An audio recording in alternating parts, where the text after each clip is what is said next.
You know, you asked about moving up. We run our pain groups in this room, and the patients historically sit as far back as they possibly can as well. I don't know what to read about that. I'm not going to get too Freudian about all that stuff. But thanks for coming on an early, very, very icy morning. I just barely made it to my bus, and it was the worst day of the year to try to be running for a bus, not realizing there had been freezing rain last night. I should have worn my skates. As Derek mentioned, I'm going to talk a bit about stress, and I was asked to do this months and months ago. I talk about stress all the time, but this is not a talk I've ever given before. So at first I thought, oh, that's 10 months in the future, I'll deal with it. It's been really fun to collect material slowly over the last almost year, and I hope it's coherent. I hope it is useful. And I'd really be glad to stop at any time and answer any questions. I've tried to leave some time at the end for that. But the more interactive this can be, the better. I have nothing to disclose. I don't know if I have to use this slide here, but I did. I have three main objectives. I'd like to talk a bit about the biology of stress and what chronic stress will do to our bodies, to our brains in particular, and how that affects our behavior.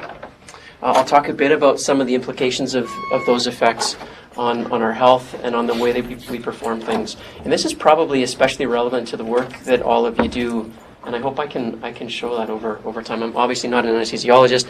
I don't live the day-to-day grind of what you do, but I think several of the things that I found as I did the searching for this, I hope will be relevant to your practice.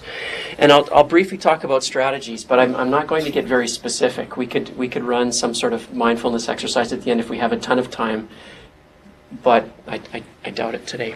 I'll leave that maybe to Mark to do this some other time.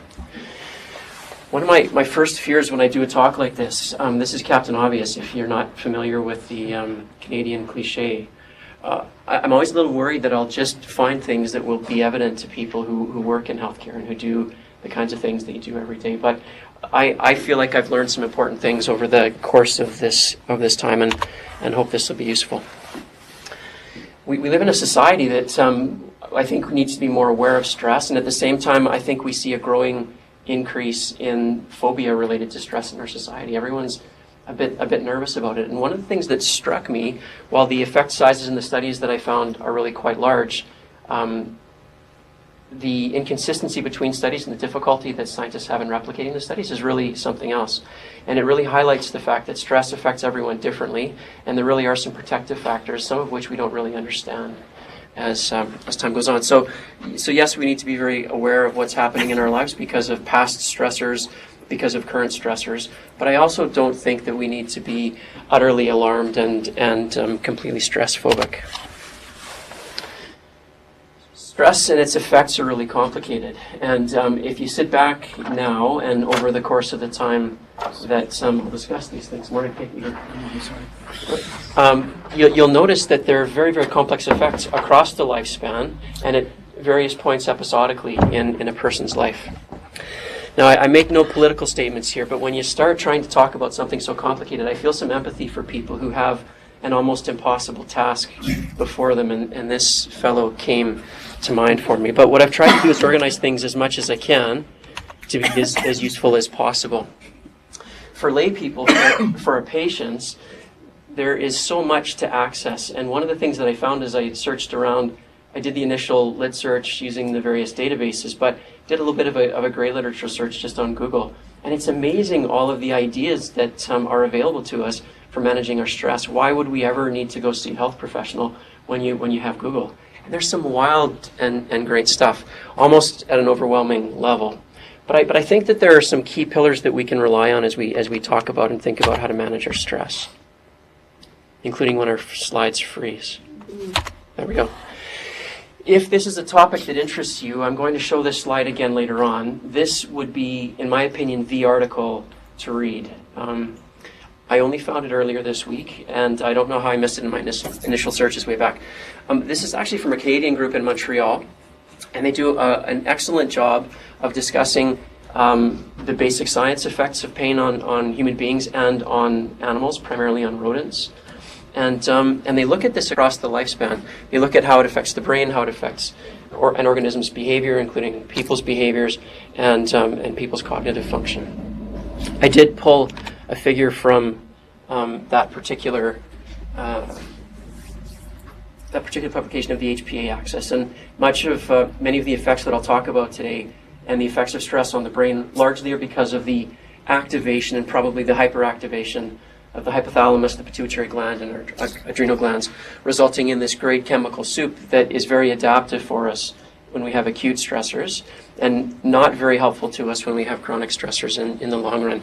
The primary chemicals that have been implicated in this process are corticosteroids, so stress hormones primarily.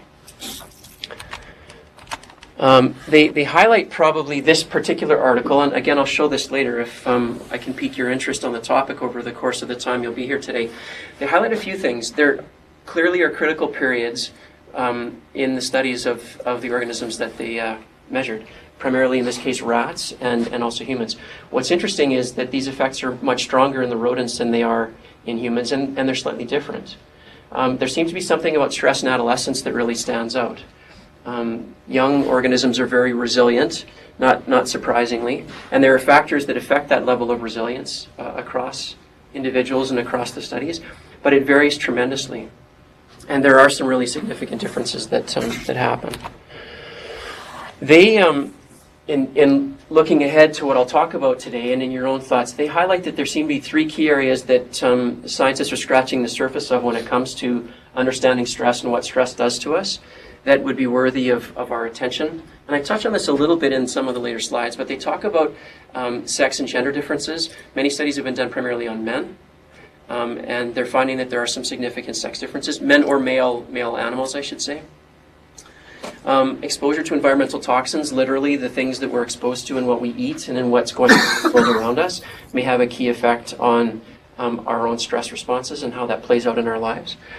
And interestingly, and maybe especially for a group such as yourselves, they highlight the importance of sleep in the stress response, and the tremendous impact that having a disrupted sleep schedule can have on a person's function and the stress that they experience. All right, so going back over 100 years, the fight or flight response was originally talked about, discussed by a publication by Cannon a long time ago. 1932 was published. This is a hardwired response that's very helpful for us, and it activates this alarm system that we have to help us primarily manage chronic stressors. And over the course of evolution, what it appears that has happened is with the chronic stress that arrives, there are some other difficulties. And you're going to see a couple of things soon here, in jest to a certain degree, but also not. If you think about how quickly society has evolved over, say, the last 100 years and technology has evolved, think a little bit about how the organisms respond. I don't know how well you can see this. I found this almost quite by accident, but there are psychology researchers now making careers on the effects of social media and what it does to people, their levels of anxiety, their depression, and their stress responses. And I'll talk a little bit about this, but I'm not even sure that this is even funny when we start to look at some of the effects of spending your day, the beginning of the day, and the course of your day. Can I just read it? Yeah, for sure. So, Fight or flight. yeah, it says Wiley's Dictionary here. So this is the fellow who's always trying to search new meaning in life and find new information. And the definition in his dictionary of fight or flight is the state of being observed an average of 7 times for each half hour of browsing social media. And I think that's probably conservative in what I see with some friends, some family members, and certainly in many of our patients. And there are real effects on anxiety and the stress response from social media. And of course, this occurs in the broader context of a very, very complex brain that took a long time to evolve and now is being bombarded with some remarkable and wonderful changes in society that maybe we're not completely ready for. Now, you hear me talk a lot today about some of the problems that come to us in terms of our health and our function because of stress.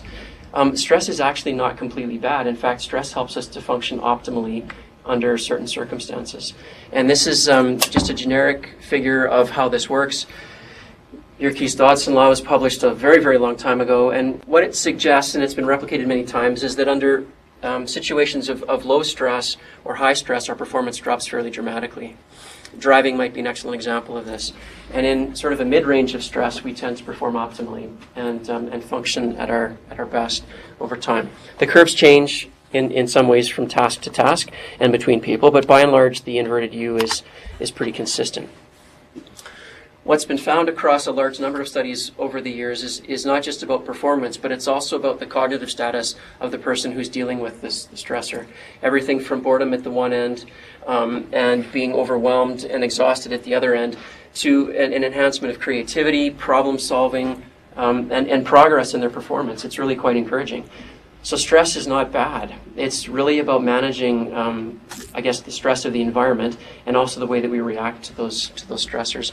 And in your professional practice, and I think that the request for the talk originally came from the context of how can we all improve our health, but also perhaps optimize our function in the various areas of our lives. So I mentioned before that the acute stress response is actually quite helpful. We evolved for this. The fight or flight response is very helpful in helping us to adapt to the different challenges that life brings to us. Chronic stress that happens is something that we haven't adapted to well, and this function that comes out of living with chronic stress isn't very helpful. We use this as we talk about stress with our patients and in other venues. It's so very important to understand the difference between the daily hassles that most or all of us experience on a day-to-day basis. Weather in Canada, driving conditions, icy sidewalks in the morning, whatever that might be, things that are just ubiquitous to life and living. There's stress from major life events, and some psychologists once upon a time, or a group of psychologists, put together a list of the top 100 things that you can do to stress a human being out. And very high on that list are some very good stressors, things like moving, buying a new house, getting married, having a baby, all of the things that many people look upon as being really positive and happy and helpful, but that really are incredibly stressful for people. I think the intent of the request for the presentation today, though, was really related more to things such as severe stressors, including traumatic stress, whether that's traumatic stress from early in life, experiences that we've had in various circumstances or settings, to the chronic stressors that one will experience in your own practice, and potentially in our own lives as we go. And I think I'm going to focus a little bit more, or I will focus a little bit more, on these bottom two bullets. The stressors that happen on an ongoing basis and ones that may be traumatic for whatever reason. Whether that's because of something that happens to you or something that you may observe in whatever realm in your life. Chronic stress, it appears, if you look at the literature, can have really insidious effects, insidious physical effects, and can lead to sort of a behavioral drift that will change people very slowly, incrementally over time, and cause one to end up perhaps adrift a little bit in life. What are changes that are perhaps insignificant on the short term, in the long run can become very, very significant ones in terms of our brain structure, our function, and the way that we manage. Thereafter, after these significant stressors, small stressors that arise later on after those events. So how do we get from here to there? And I use two extremes here. Long ago, one of our nurses in the pain clinic found the bottom one. Once upon a time, I think, the person on the right looked perhaps a little bit more like this. And I don't think this person necessarily does what she or he does because of stress. But I think metaphorically speaking, some people's lives become very, very complicated because of stress and the stress response. Now, some of the features and interactions that occur that are key, some of the factors that are key with stress that come out in many studies, but not in all of them, are things such as your family of origin, experiences that you had with them, experiences that your parents even had previously had sometimes will have a role, and the way that they manage things. Social learning theory comes into play there, where for many of us, our parents have been our primary social models early in life, and do play a role in the way that we cope and how resilient we are. The literature on IQ and EQ, or emotional intelligence, is growing. Particularly, I think the EQ literature has become increasingly interesting, but there's a lot still to be done. Personality factors in a professional population, whether that's related to perfectionism, neuroticism, if you want to pull out Freud's term that I think is perhaps dated but still relevant to some degree, that may contribute to the development of chronic stress responses, and many other traits that you'll see. Likewise, in our environment, I mentioned briefly earlier toxic factors in the environment, environmental factors happening around you, but there's also the factors in our environment related to our social connectedness, the quality of those relationships, the nature of those relationships, what your day-to-day environment is at home, at work, and the level of support that you perceive. So these are all things that can play a fairly significant role in how we cope now. This is a very busy picture, and none of the text is, you don't need to see it, but it's a pretty picture, and it talks, it speaks to a certain degree of the network that's involved in the stress response. And I'm going to break down some of this. I'll primarily talk about the limbic system and the way that it interacts with the frontal lobes. There are probably 2 or 3 key effects when we think about the chronic stress response, and this is something I think you'll probably be well familiarized with. One tends to see increased epinephrine and norepinephrine in the short run in particular. Sometimes that's related to stress, sometimes that's related to physical activation or the body's activation, and these effects have been well documented for decades.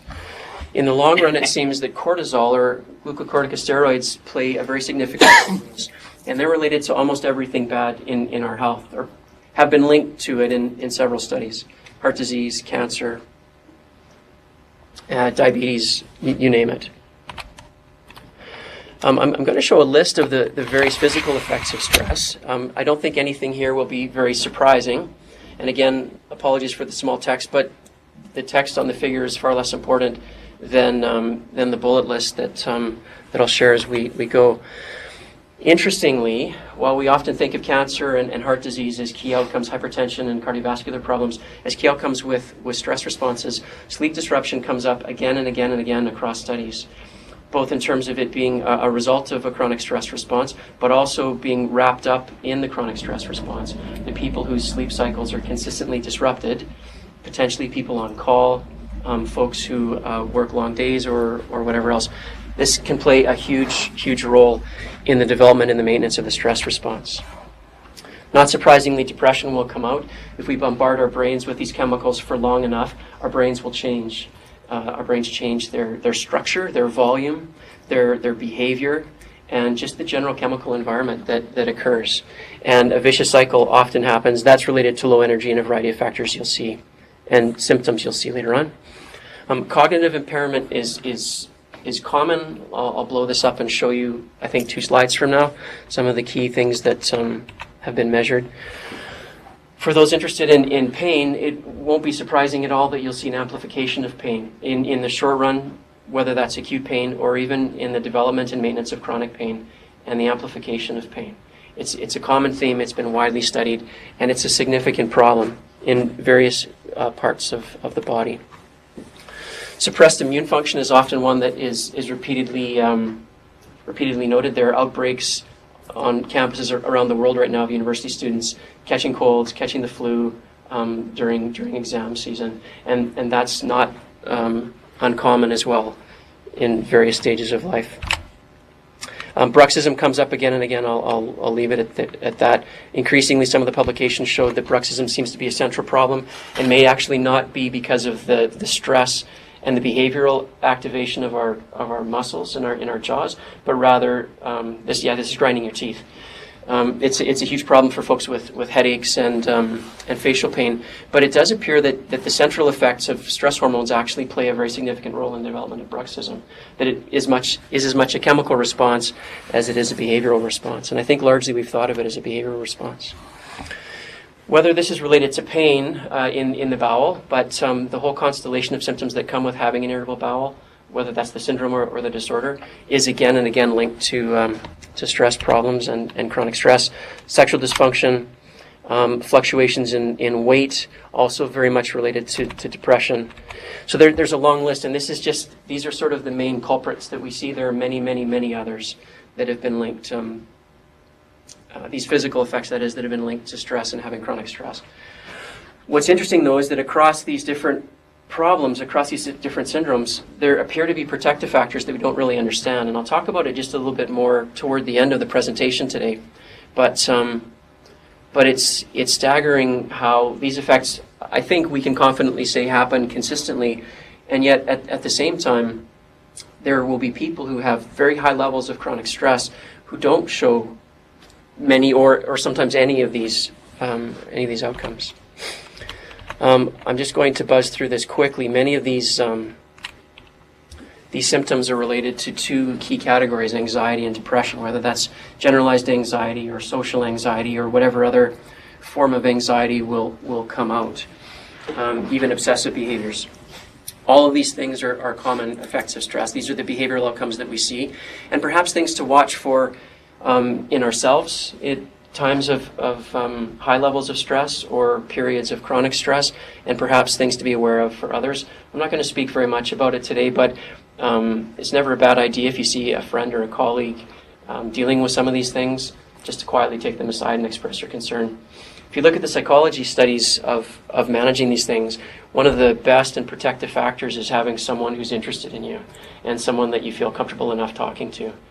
Professionals can be helpful for sure, but by and large that social connectedness and someone taking you aside and saying, hey, what's going on? I've noticed some drift in your behavior. I've noticed whatever you want to label it as here from this list. What can we do for you?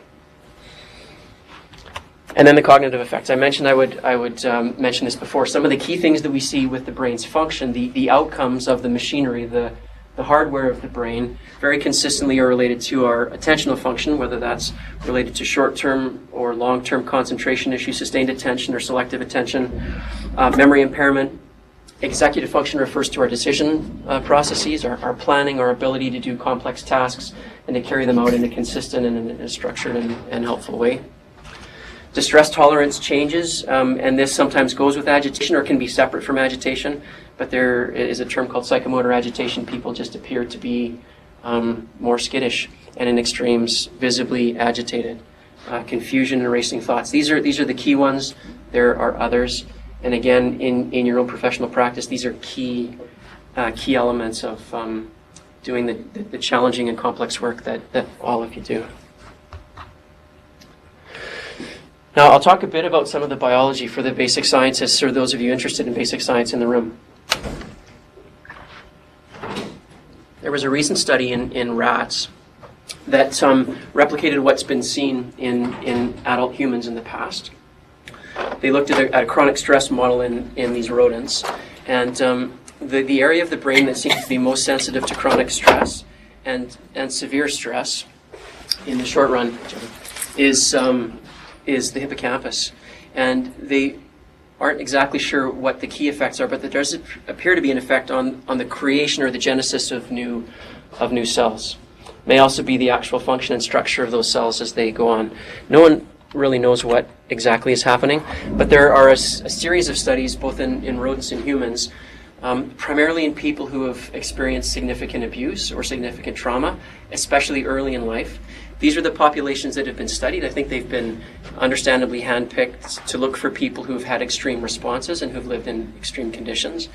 And so this may not be actually representative of the general population when it comes to what happens to our brains with typical life chronic stress. But again and again across studies, the hippocampus is an area that seems to be very, very sensitive to what happens in the brain. What's interesting, as I mentioned at the very beginning today, was that there do appear to be critical periods. For some people, those critical periods are in early childhood. For others, they can experience these severe stressors in early childhood and be relatively intact in terms of the development of their brains, but also in terms of their general being, their general function. Adolescence is another key period for some individuals, and no one has really figured out why some people appear to be protected more or less susceptible to these effects at various periods of life. But it's huge and it's key. And again, in the context of your practice, those of you who work with young people, it's really is some food for thought and for others' potential study in the future. Now, the hippocampus, why is this important? I mean, most often you'll see studies that look at the hippocampus's function really is focusing primarily on memory and memory formation. But also it does play a significant role in our limbic system related to emotional reactivity, emotional suppression, emotional regulation, spatial orientation, and learning generally.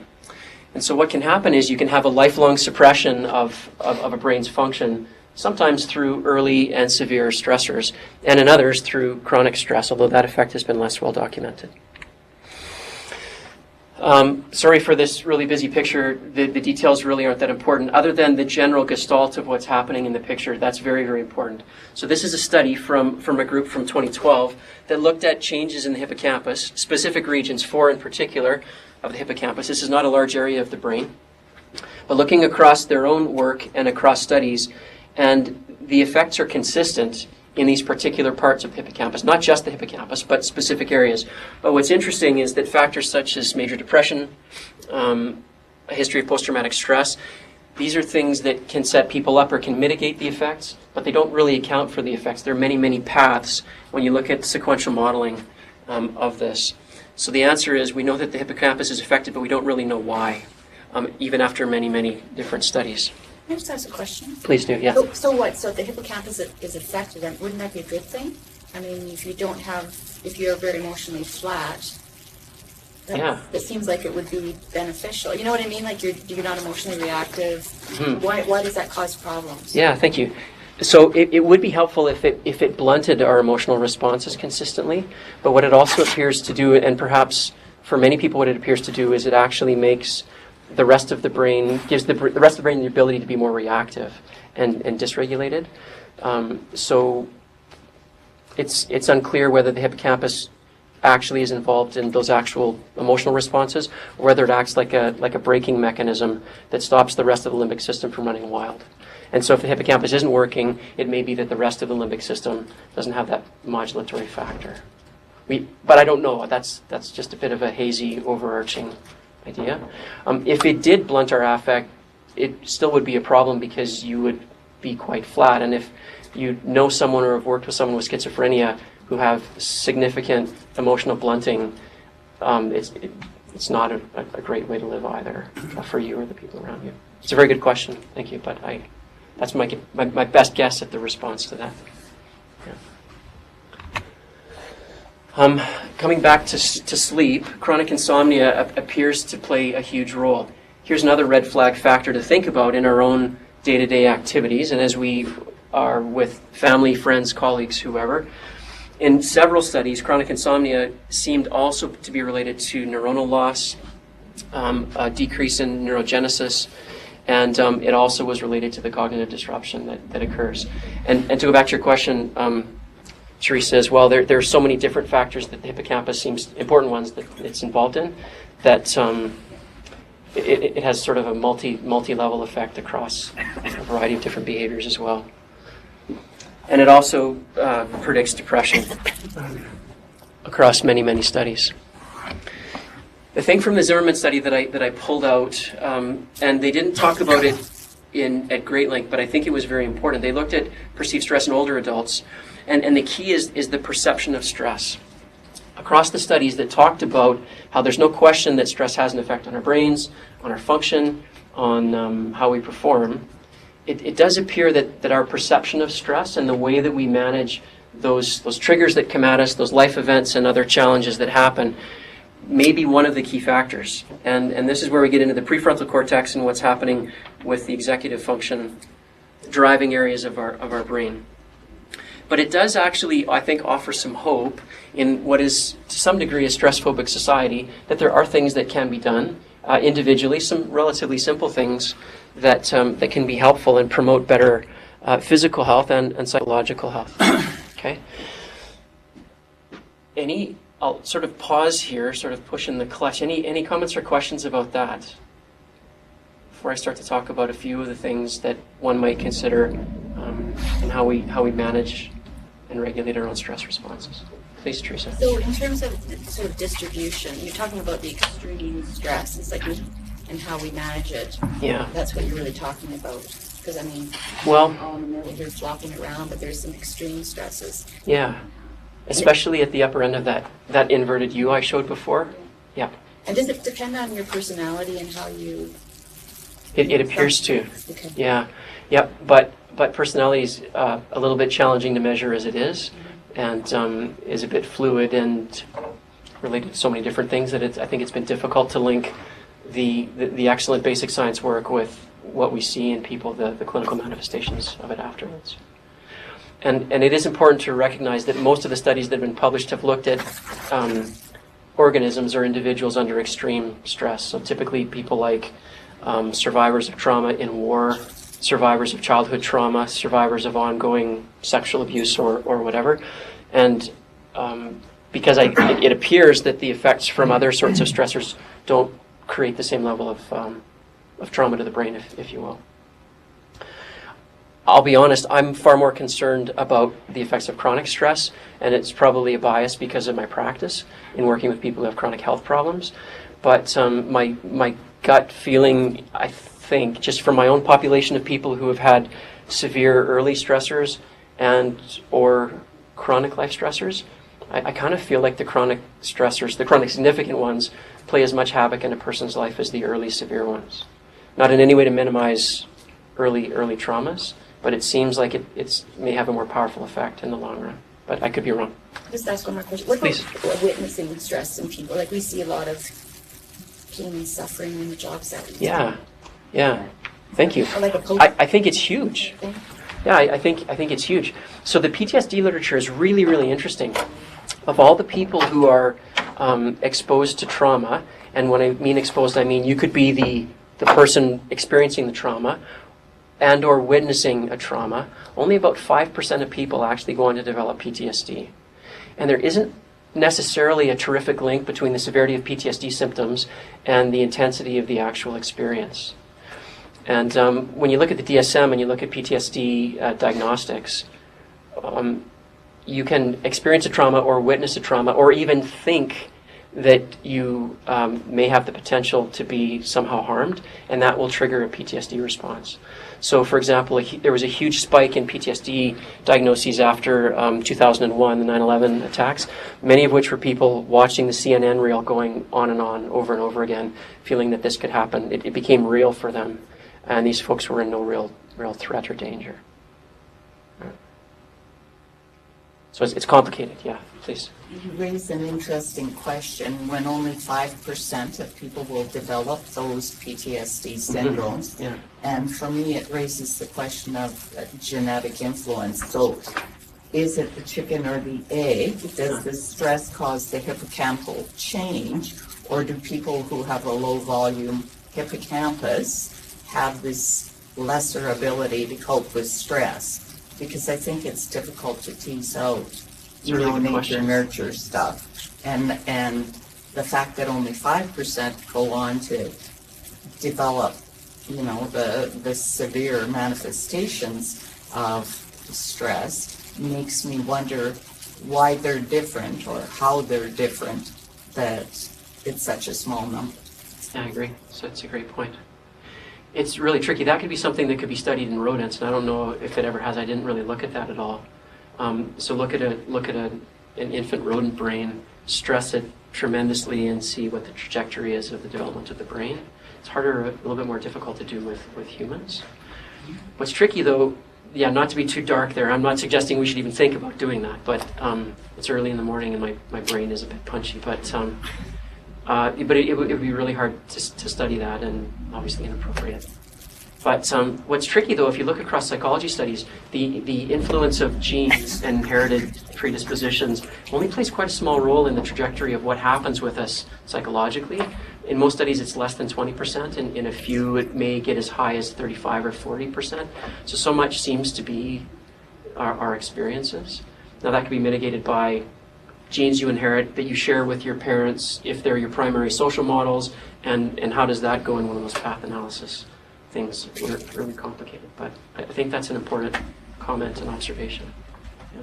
Going back to your question, Teresa, about job stressors and trauma that you would experience, there appears to be some predisposition for people to get into healthcare because they're perhaps a bit more empathic, and some suggest that trait might put you at risk potentially of being traumatized in some circumstances.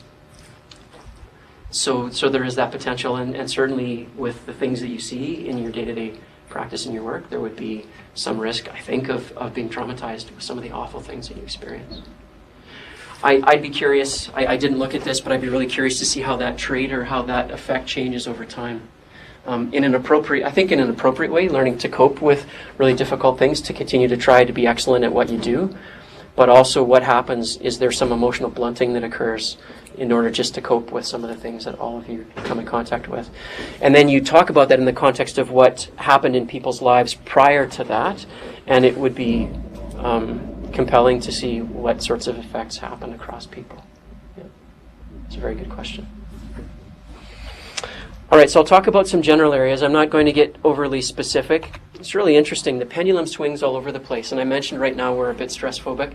We're still very much in the era of psychiatry where, and I think appropriately so, where medications are often heavily used and often successfully used and often not successfully used. I don't know that we're at a place where we can confidently say what necessarily will be helpful for any given individual, and there's a practice that stems along. We'll see where things go as time goes on. More reliably are the simple things that we hear about in our practice day to day, whether that's in the popular press or I hope more importantly from people like our family doctors or just wise people in our lives like our grandparents. Again and again we talk or we see in the stress literature the importance of sleep and the interaction between acute and chronic stress responses and our sleep. Of course, our sleep patterns change over our lifetimes as well, so there's another interaction that happens there. But healthy sleep management and being attentive to this for those who are scheduling busy people like yourselves, whether it's your call schedule or whether it's your day-to-day schedule, should not be minimized. And there's sometimes, I've noticed, is a bit of an effect, not necessarily here, but across some colleagues at the hospital as we hear people talk about new trainees or young faculty members who perhaps overemphasize sleep, who are branded as wimps or self-indulgent or pejoratively. The whole millennial conversation comes up again and again. I just wonder whether there isn't some value in paying closer attention to some very, very basic things about the effect of your lives, your work schedules on your sleep. Other things like nutrition, and I put relaxation here, just taking a break. I'm not talking about sitting down, crossing your legs and chanting. It's about having a little bit of a break to be able to recuperate in very, very stressful times. That could be structured, informal exercises. It could be very unstructured. It may even have something to do with your form of entertainment. And might I suggest that social media, given what we're seeing increasingly in the publications, may not be your best outlet as a stress mitigator. We'll come back to that later. Social connectedness, and that is not actually social connectedness that I'm talking about here. It's what you do with other human beings and the quality of those relationships that can be enormously protective in managing a stress response. I would be curious, and we'll see more and more of this in the published literature, but I would be really curious about electronic coping and long-term outcomes for folks that have chronic stress. And of course, exercise is a huge one. I stole this off the internet. I'm sorry that some of this is a little bit blurry. But exercise, again and again, is another one of those huge protective factors. And I've crossed out the gym, and I'll try not to use the word exercise. It's really about activity. It's about physically mobilizing yourself. I hope this doesn't conjure images of spandex and pools of sweat somewhere. It's about moving, right? It's about walking. It's just about moving your body on a regular basis, on a daily basis. And for adults, the typical, Zumba would be great. That would work. I think for typical adults, it's basically recommended that we get about 150 minutes a week. Basically 20 minutes a day, a little bit more than 20 minutes. And this has all kinds of effects on a whole host of different chemicals, on the volume of your hippocampus, your brain volume generally, actually. It's a beautiful thing, and it's the cheapest, probably the most effective drug that you can get for your mood. Again and again across studies. Have you seen any difference whether you do all that 150 at once or 20 per day? I don't know, actually. That's a good question. Yeah. My suspicion is it would probably be more helpful to do it across, but I suppose you could cram for your finals every Sunday or something like that if you reset on Monday. Yeah, I don't know. Yeah, I'll look it up and I'll email you once I check.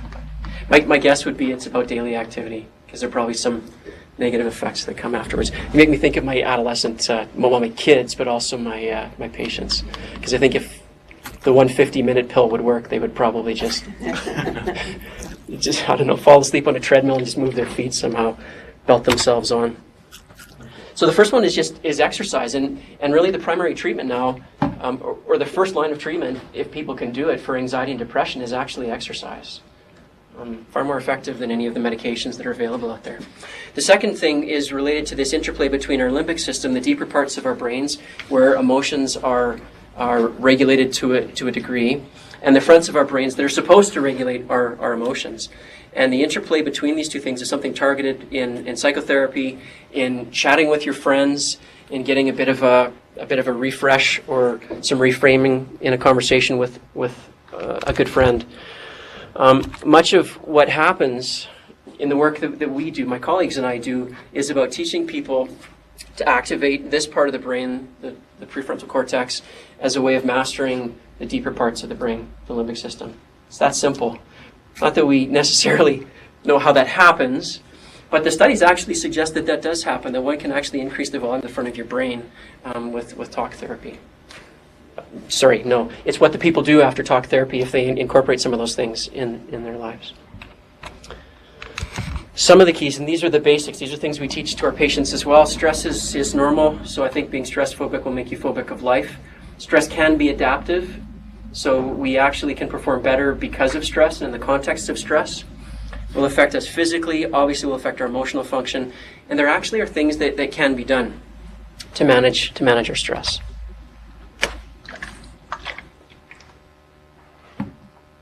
Oftentimes we talk about three things. Sometimes people in an audience, even professional audiences, will say, so where do we start? I'm going to come to this theme of values now over these last few minutes and talk just a bit about what's important. These would be related to your priorities, sometimes called values, and then having some sort of organized plan for this, whether it's the 150 minutes Sunday evening before you start your week, or whether you want to break it up or whatever it is. Having a plan and finding some sort of mechanism for doing that, and then doing it in a way that works for you. I think of this acronym, you've probably seen it if you haven't. Kids are being taught this in school time and time again. I think the key piece here is the relevant aspect of having a goal. So as New Year's approaches, and if the idea is to become healthier, that's a great goal. But we suggest that people use very specific measurable targets for those goals, and they be important to you. They be in line with your values. Time and again, it appears that people whose lives are congruent with their values tend to be far more satisfied with the quality of their lives and tend to manage things like chronic stress much more effectively. And my hero from childhood, and it continues on, this is a quote from the philosopher King Calvin. It says, "I find my life is a lot easier the lower I keep everyone's expectations." This isn't to suggest that we should completely goof around all the time, but I think sometimes when you look at those traits of neuroticism and perfectionism, pearls like that can be actually quite helpful. Slow and steady. Find activities that you value, that you enjoy. Social connectedness, again, not with your thumbs, but real social connectedness is key. Regular medical checkups. You're the experts on what needs to be done there. I'm not going to take a poll, but I'd be curious how many people, medical professionals, actually go and do those checkups that we recommend for the people that we care for. The PREMAC principle, if you're having difficulty with 150 minutes a week, it's sometimes called Grandma's rule or behavioral bundling. And what it is you do the hard things first and you reward yourself afterwards. So you do your 150 minutes and then you go have your cupcake or whatever it is that you want thereafter. If you're stuck, this is a little bit more in the domain of psychology and some of the things that we do. You can just find a mirror and ask yourself some of these questions if you like, or go out to coffee with a friend. Motivational interviewing can be quite helpful, even used on ourselves. If you want to explore a little bit about why we're stuck, why it's difficult to engage in some of these things. Time and again, it for many people it seems that it may be that we're trying to do things that appear to be the right thing to do, that seem to be the smart thing to do, but may or may not be in line with our values. And that may cause us to really become a bit stagnant in terms of those pursuits of those goals. Now, Mark shared this article with several of us some time ago, Mark Simmons, and this was posted on the BBC website a couple of weeks back. I'm not crazy about the title because I don't think the title actually reflects the content of the article, but I'd highly recommend the article if you have a chance to look at it. There are probably two key things that the author, who I think did a pretty nice job of talking about some of the literature on goals and on human behavior, talked about that it appears that people who focus primarily on the outcomes of their goals tend to have more unwanted outcomes, which would include not being successful with those goals. Increasingly, it appears that it's a focus on the process of what you're doing that I think is much more aligned with a person's values and doing what's really, truly important to you in your life. And that's where better outcomes, not just in terms of the goals, but in terms of quality of life and life satisfaction. Now, I'll put a bit of a plug here. Mindfulness often conjures this image right here. Someone sitting on the beach, chanting, fingers and thumbs, whichever finger that might be. It goes in line, whether or not you're into that sort of a Zen moment, it goes very much in line with some practices that are very healthy. And whether it comes through Zen Buddhism or black and white concrete cognitive behavior therapy, these principles really can be quite effective. More mainstream, and this will date me a little bit, Michael Jordan, while he was dominant in his practice at the time, talked about how mindfulness took him to a very different level in his career. If you're a basketball fan, go ahead. Phil Jackson was the big Zen master. I think the concept of mindfulness is interesting because if you look at that U-shaped curve you had at the beginning there, boredom, extreme stress, I don't know if we're entirely stress phobic or if we've just shifted that curve to the right, because boredom doesn't exist anymore. I mean, when I sit down for more than 10 minutes with nothing to do, I'm antsy. Right. So we've shifted that curve. And mindfulness is kind of the modern version of the left side of that curve, where we might have been sitting reading a book or whatever. I don't think it's modern. I think it's just getting another name. It's the new turn on it. So it seems like we've not, I don't know if we're hitting that sweet spot nearly as much as we should. Whereas if we kind of drag that curve back to the left with things like this, or that it seems to normalize the extreme stress because it counters it with something that is so non-stressful and insightful and introspective. Thank you. It's excellent, yeah. It basically, you allow yourself to be bored and be okay with that. That's been a big hot topic, is that nobody from my generation, whatever you want to call us, is cool with being bored. Right, it's like it's a punishment. Yeah. Yeah. We're not productive, we're not hitting the hustle and bustle of everybody else's life, we're not being constantly stimulated, and Right. that's a big problem. Thank you. Yeah, excellent. So, Yeah, Kate. following on from that, is that then a product of modern lifestyle where children are programmed to do all these activities at school and after school, and there's no downtime? I think that's a part of it. Is it? Yeah. Can be a part of it. Yeah. I increasingly wonder about the traits of sometimes the child, sometimes the parents. And you'll see the kids who are very unhappy in those circumstances who have. There are 10 minutes remaining in this video conference session. Even if you have a driven child, if there's that disconnect between those things, you'll see a very, very unhappy kid. Yeah. Yeah, I think that's one symptom of it. Yeah. I think also, sadly, in society, it's that's become a business. You know, children's athletics, let's be honest, is a big business. And I think it's covered in this idea of you want to be excellent and famous, but it's really about making money often for the coaches.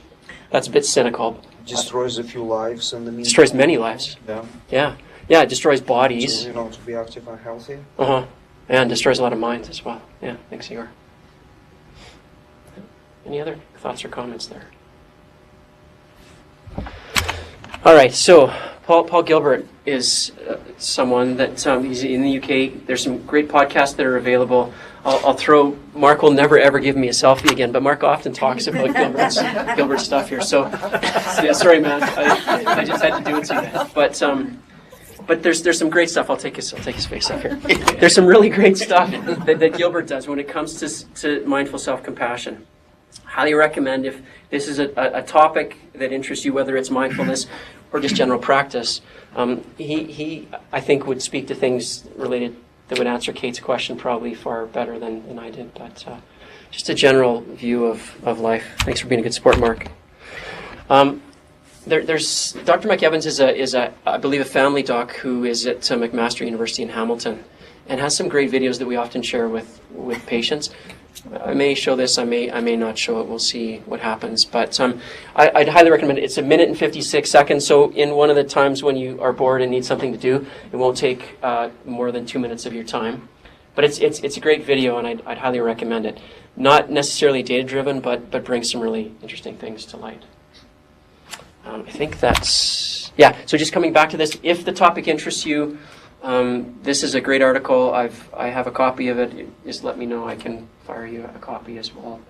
Make sure I'm not violating copyright laws as I do that. But highly recommend you chasing this down. You can find it in open access on the web, so you can just Google it. It's a great overview from Nature. The publication is in Nature. Great overview of what the effects of stress are at various stages in life on various aspects of an organism and its function. And yeah, so I welcome any more questions or comments as we go.